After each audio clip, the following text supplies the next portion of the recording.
Olá, tudo bem? Eu sou o professor Fábio e hoje a gente vai falar sobre dicas para tornar o seu anúncio mais criativo e menos comum. A primeira coisa que a gente precisa reparar é que eu não estou falando de regras, ok? Estou falando de dicas. Por que isso? Porque quando a gente trabalha com criatividade, dificilmente há regras que a gente siga, né? O legal da criatividade é exatamente a gente não se prender a padrões para que a ideia que a gente formular tenha mais chance de ser alguma coisa que a gente não viu antes. Logo, que essa ideia seja um negócio mais criativo do que a gente está habituado a ver. Correto? Antes de falar das dicas, eu trouxe um exemplo de um anúncio que eu acho criativo, que é um anúncio do Citibank feito pela agência Fallon, e o título fala pra gente: trabalhe, trabalhe, trabalhe. Mas não se esqueça, vírgulas significam pausas. E o que o anúncio vai vender é exatamente essa questão de que o que a gente costuma ver bastante em anúncio de banco, inclusive, do cliente poder aproveitar mais a vida sem se preocupar muito com a parte financeira.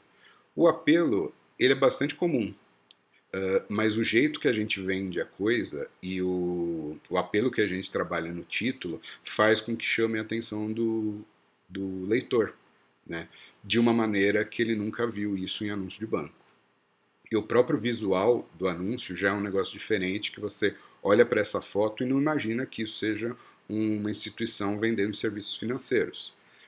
Ou seja, é um caminho diferente que, consequentemente, vai fazer com que o anúncio tenha uma cara mais criativa. Ok? E aí vamos para as dicas em si. A primeira delas fala para a gente que o anúncio não tem margem. Né? O que isso significa? Se vocês repararem nesse exemplo que eu trouxe, a gente não tem uma bordinha branca, azul, vermelha, enfim.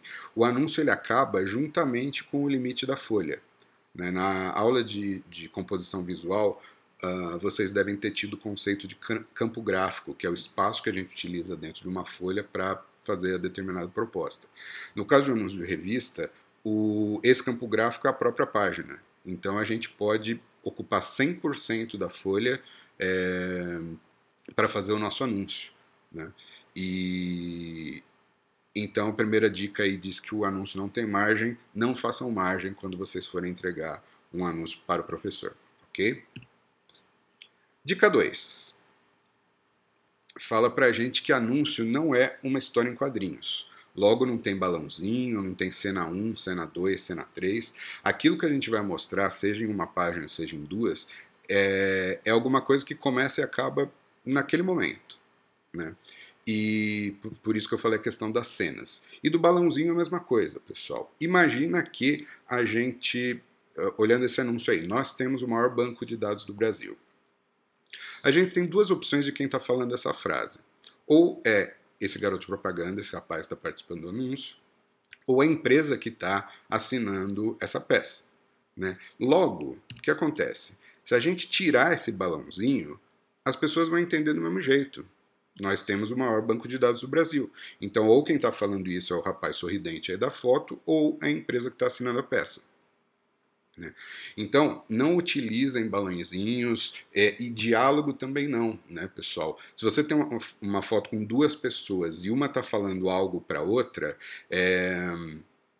a foto e a frase que você utilizar, o título, né? Tem que ser claro de uma maneira que a pessoa lendo, ela entenda se é o personagem A ou B quem está falando aquilo lá.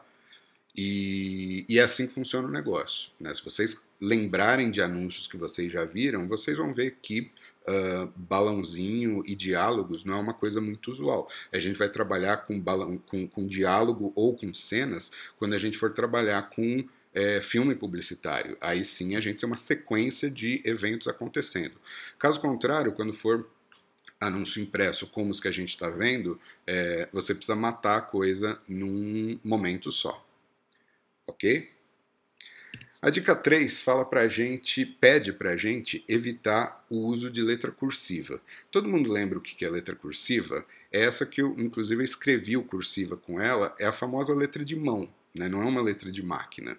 Né? Então, esses exemplos que aparecem aí na tela para vocês, vocês vão ver que são todos letras de máquina, a gente não utiliza letra de mão. Né? E eu peço para vocês evitarem o uso da letra cursiva, inclusive quando vocês forem fazer algum trabalho à mão, que vocês utilizem letra de forma, né, letra de máquina, porque dá uma cara mais de isso aqui é um rascunho, um RAF de um anúncio de verdade. Né? É claro que a gente trabalha com algumas exceções. Né? Então, se a gente for fazer uma peça cujo caráter seja muito descontraído, alguma coisa que lembre festa, que lembra infância ou que lembra férias, como é o caso desse anúncio da Chevrolet, da General Motors, aí a gente pode pensar em utilizar a letra cursiva. Então, o que acontece? Esse título fala para a gente: planeje sua revisão para não ter que mudar seus planos nas férias. Então tem uma moça de biquíni sentada em cima da mala numa estrada. O carro dela quebrou porque ela não planejou as férias dela, ela não fez revisão do carro dela. Então, como a gente está falando de férias, aí a possibilidade de utilizar a letra cursiva é maior, porque tem mais a ver com esse clima descontraído que esse tipo de letra traduz. Ok? Dica 4. Título que serve para um monte de coisas não funciona para nada. Né? E a mesma coisa vale para slogans. Então, quando você cria um título que diz um produto com a sua cara, isso podia ser um slogan também, um produto do seu jeito, fique mais seguro assim, essas coisas são muito genéricas, elas servem para bastante tipo de produto, para uma variedade muito grande de produtos, consequentemente elas não vão funcionar para nenhum especificamente. Por quê? Exatamente porque elas são genéricas. A gente tem que fazer o anúncio de modo que o leitor entre em contato com aquela informação como se fosse uma primeira vez, como se ele nunca tivesse visto aquilo na vida dele.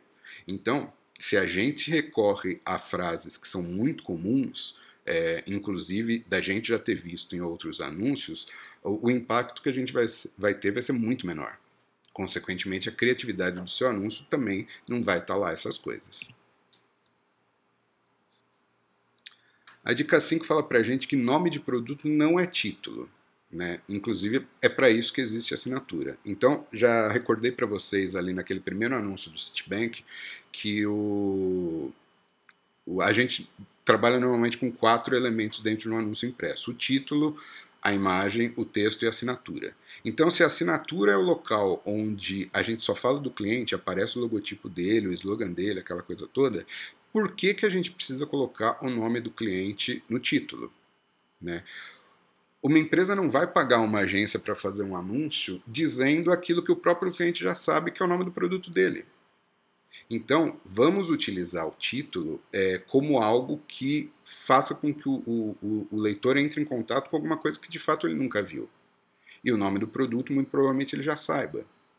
Né? Então, vamos deixar o nome do produto para assinatura, porque é o lugarzinho que ele tem que estar ali mesmo. Né?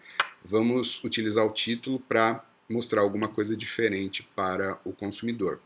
Como é esse exemplo que eu trouxe para vocês.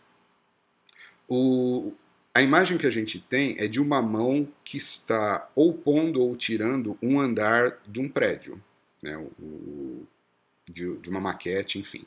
E o título diz para a gente o seguinte: a gente dá uma mãozinha para sua empresa ficar ainda maior. Então, quando a gente une esse título com a imagem, a gente entende que tem essa mãozinha, ela está colocando um andar mais no prédio, está ajudando essa empresa a crescer. Isso é um anúncio da Bolsa de Valores de São Paulo. Né? O texto eu não vou ler para vocês, mas está dizendo exatamente essa questão de quando uma empresa põe ações dela na Bolsa, ela vai conseguir investidores, vai conseguir captação de dinheiro e vai crescer. Então o anúncio ele vende exatamente isso sem precisar falar de bolsa de valores no título. Então a gente envolve mais o leitor dizendo para ele algo de uma maneira diferente. Né? O anúncio se torna mais criativo dessa maneira. Ok? Na dica 6, a gente tem que ideias com antes e depois raramente são inovadoras. Então, a gente pegar esse anúncio bem triste aí de produtos de cabelo, né, a gente vai ter um antes e depois tão clássico que ele está escrito antes e depois. Então, tem lá o leão com a juba toda ouriçada e depois que ele utilizou o produto, ele ficou com essa juba super natural, né? Uma coisa linda, olha só que coisa fantástica. Não, pessoal, não, a gente não precisa disso. Se você quiser mostrar algum efeito que o produto causa no leitor, ou o que a ausência daquele produto causa no leitor, opte por uma das duas situações. Ou, como essa foto do antes aí, o consumidor sem o produto, ou a foto do depois com o consumidor já com o produto utilizado. Né?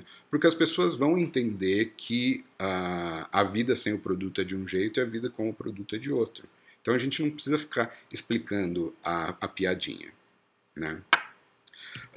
Um bom exemplo que eu trouxe aí para vocês de que um antes e um depois, vamos dizer assim, funciona de uma maneira criativa, é esse anúncio de produto para cabelo que mostra um grampo de cabelo.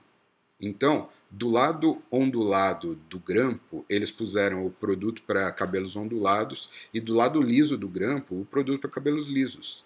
Então a gente não precisa nem de texto e nem de título para as pessoas entenderem que qualquer que seja a sua necessidade e o seu tipo de cabelo, essa empresa vai ter o produto que trata melhor do seu cabelo. Né? É uma ideia mais sutil, mais inteligente e, consequentemente, mais criativa também.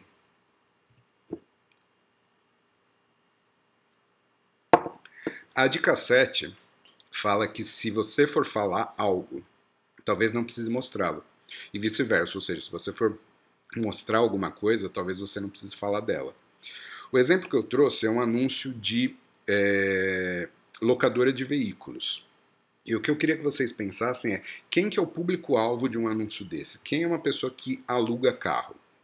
Então, normalmente é alguém que está em viagem, pessoa que foi para outro estado ou outro país, né, e que não vai ter um carro dela lá, porque a distância é muito grande, então ela chega na cidade, muito provavelmente de avião, e vai passar numa locadora de carro para ficar com o carro disponível para ela o tempo inteiro. Correto? Então o cara está lá ou a passeio ou a trabalho. Então me respondam, pelo amor de Deus, o que isso tem a ver com esse sol sorridente desenhado que aparece nesse anúncio? Não tem nada a ver. Né? Então, se o pessoal queria falar que o aluguel de carro torna a vida da pessoa mais fácil, ou como eles mesmos escreveram, o dia da pessoa mais feliz, simplesmente escreva isso, mas você não precisa pôr o solzinho, porque o negócio fica redundante. Né? E redundância torna a sua peça muito menos criativa. É como se a gente estivesse explicando a piadinha. Isso não tem graça. Né? Fora aqui, pessoal, esse solzinho sorrindo, ele traz um caráter muito infantil para a peça. E o público que a gente está trabalhando é um público infantil? Não. É uma pessoa que tem pelo menos 18 anos que vai poder dirigir o carro.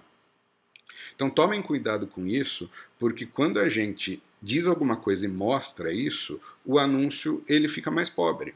Então trabalhe com imagens e textos complementares. Se você está falando alguma coisa, mostre outra. Se você está mostrando alguma coisa, fale outra, porque o seu anúncio tende a ficar mais completo. Né? O exemplo que eu trouxe dessa dica é esse anúncio da Honda que diz assim: até o seu banheiro está dizendo para você tomar um banho de cachoeira. E a primeira ideia que a gente tem quando vê essa foto é que isso não é uma toalha num banheiro, e sim uma queda d'água. E isso é feito de propósito para que o título que a gente está falando dê essa ideia na cabeça do leitor, de que ele vai passar pelo anúncio, vai olhar e falar: nossa, uma cachoeira? Não, isso aí é o seu banheiro dizendo que você precisa de um banho de cachoeira, de fazer uma trilha, ir para o interior e se divertir um pouco no seu final de semana. Né? Então seu anúncio se torna mais inteligente quando você utiliza esse tipo de recurso, de mostrar uma coisa e falar outra. Ok?